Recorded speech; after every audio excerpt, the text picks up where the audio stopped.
ఈరోజు ఒక ప్రత్యేకమైన పరిస్థితుల్లో మీడియా మిత్రుల దగ్గరికి వచ్చి ఆంధ్ర రాష్ట్ర ప్రజలకి చాలా ముఖ్యమైన విషయాలు తెలవాలి కాబట్టి ఈ రాష్ట్రంలో వ్యవస్థలను, ముఖ్యంగా పోలీస్ వ్యవస్థని ఏ విధంగా దుర్వినియోగం చేస్తున్నారో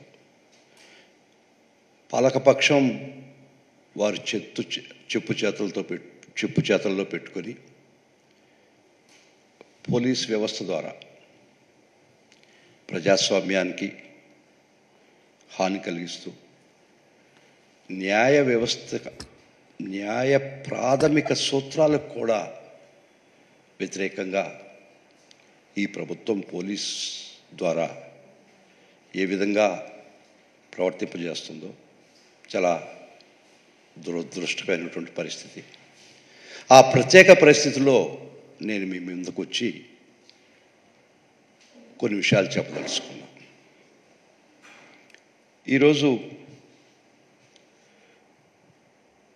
నిన్న 11/7/2024 సాయంత్రం మేబీ అరౌండ్ 7 o'clock మాజీ ముఖ్యమంత్రి శ్రీ జగన్మోహన్ రెడ్డి గారి మీద మరియు కొంతమంది పోలీస్ ఆఫీసర్స్ మీద, కొంతమంది ప్రభుత్వ ఉద్యోగుల మీద శాంక్షన్ అనేది మర్చిపోయినారు, అది పక్కన పెడదాం. ఒక ఎఫ్ఐఆర్ క్రైమ్ నంబర్ 187/2024 రిజిస్టర్ కావడం జరిగింది. అఫెన్సెస్ ఏంటంటే మరీ దుర్మార్గం. 307 is the highest offence that is there. 307. దీనికి ప్రాథమికంగా బీజాలు ఎప్పుడు పడ్డాయంటే 14 May 14, 2021. May 14, 2021. It's very important, note the date. అప్పుడు రఘురామకృష్ణరాజుని ఎఫ్ఐఆర్, ఆయన మీద ఒక కేసు రిజిస్టర్ చేయబడి ఉండింది. FIR 12/2027 dated 14th. ఆ కేసులో వారు హైదరాబాద్లో ఉండగా వారిని అరెస్ట్ చేసి కన్సర్న్ జ్యూరిస్డిక్షనల్ కోర్టుకి, గుంటూరు పరిధిలో కోర్టుకి తీసుకురావడం జరిగింది. ఆ నేపథ్యంలో వారిని 14వ తేదీ మే అరెస్ట్ చేసి సాయంత్రం 5 గంటలకి కోర్టు వారి దగ్గర తీసుకొచ్చి సెక్షన్ 167 ప్రకారం ఎప్పుడైతే when the investigation cannot be completed with in 24 hours అప్పుడు మాత్రమే మ్యాజిస్ట్రేట్ దగ్గరికి పోయి 57 అనేది సిఆర్పిసిలో చెప్తుంది. 24 గంటలు మాత్రమే, 24 గంటల వరకు ఒక అరెస్ట్ చేసిన ముద్దాయిని పోలీస్ కస్టడీలో పెట్టుకోవచ్చు. అప్పటికీ కూడా ఇన్వెస్టిగేషన్ కాకపోతే మ్యాజిస్ట్రేట్ దగ్గర ప్రొడ్యూస్ చేయాలని సెక్షన్ 57 చెప్తుంది. సో ఆ విధంగానే ఆయన సాయంత్రం 5 గంటలకు అరెస్ట్ చేశారు, ఇన్వెస్టిగేట్ చేశారు. 15వ తేదీ సాయంత్రం 5 గంటలకి వారిని concern magistrate 6th additional judicial magistrate of first class Guntur అక్కడ ప్రొడ్యూస్ చేయడం జరిగింది. కాబట్టి చట్ట ప్రకారం 5 గంటలకి 14వ తేదీ అరెస్ట్ చేశారు. 15వ తేదీ లెక్క ప్రకారం 57 సిఆర్పిసి ప్రకారం 167 చెప్పినటువంటి విధానం ప్రకారం 5 గంటలకు ప్రొడ్యూస్ చేయడం, 24 గంటల్లో ప్రొడ్యూస్ చేయడం జరిగింది. ఏ విధమైనటువంటి చట్టంలో తప్పిదం జరగలే. కానీ ఆ విషయంలో వారు on the intervening knight of 14/15 ఆ రోజు కస్టడీలో నన్ను టార్చర్ చేశారని చెప్పి వారు ఇప్పుడు కంప్లైంట్ ఇవ్వడం జరిగింది. దానిలో చాలా స్పెసిఫిక్గా రాశారు వారి కంప్లైంట్ ఒకసారి చదివితే, ఈ కంప్లైంటు డేటెడ్ జూన్ 11, 2024 అంటే సుమారుగా 3 సంవత్సరాల తర్వాత.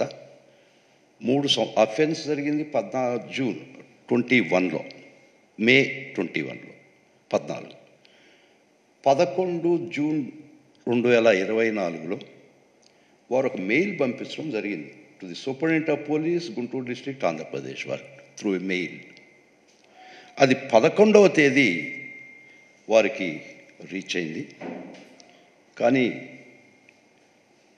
11/7 నిన్న కేసు రిజిస్టర్ జరిగింది. Though they received the complaint అని 11/6 నెల ముందర వాళ్ళకి కంప్లైంట్ చేరినా కూడా కన్సల్టేషన్సు, కన్ఫాబులేషన్సు, డెలిబరేషన్సు అన్నీ పూర్తి చేసుకొని ఈ కేసుని ఎవరి మీదకి మళ్ళించాలి, ఏ విధంగా మళ్ళించాలి అని ఒక దురుద్దేశంతో 11/7 నిన్న కేసు రిజిస్టర్ చేయడం జరిగింది. వారికి 11/6 మెయిల్ రిసీవ్ అయ్యి ఉంది. ముఖ్యంగా ఇది గుర్తుపెట్టుకోవాల్సి వస్తుంది. వారు దీనికన్నా ముందర వారు ఇచ్చిన కంప్లైంట్లో ఒక ముఖ్యమైన పేరా చదవాల్సి వస్తుందండి. బ్యాక్గ్రౌండ్ ఆఫ్ ది కేస్ అని వారు ఇచ్చిన కంప్లైంట్లో, వారు పంపించిన మెయిల్ కంప్లైంట్లో, you can question me later on. A false case was registered against me by CBCID of Andhra Pradesh government, FIR number 12 of 2021 dated 14th May.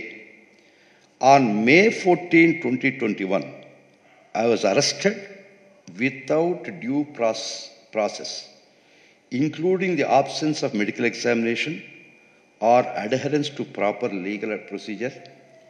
It is pertinent to note that I had undergone cardiac surgery. I was arrested on May 14, 2021 at 5 p.m. in Hyderabad. The rule of law required that I to be produced before the local magistrate in Hyderabad and undergo medical examination. Instead, I was bullied unlawfully and physically when put into the car and brought to Guntur. అది లీగల్గా ఏం procedure తప్పిదం చేశారో చేదా I will come later చెప్తూ వారు ఏం చెప్తారంటే మళ్ళా ఇన్సిడెంట్ డీటెయిల్స్ గురించి రాస్తూ కంప్లైంట్లో, రిపోర్ట్లో, at around 11:30 p.m.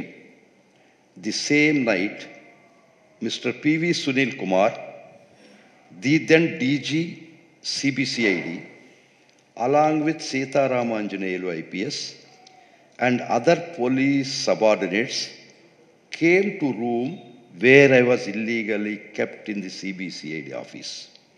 My legs were tied up with ropes, preventing me from moving. They started beating me with rubber belt. ఇక్కడ చాలా స్పష్టంగా వారు చెప్పినట్టు దీనిలో రిపోర్ట్లో, నెల కిందటి ఇచ్చిన రిపోర్ట్లో పేర్లు చెప్పడం జరిగింది. మెన్ మే లై బట్ డాక్యుమెంట్స్ విల్ నాట్ లై.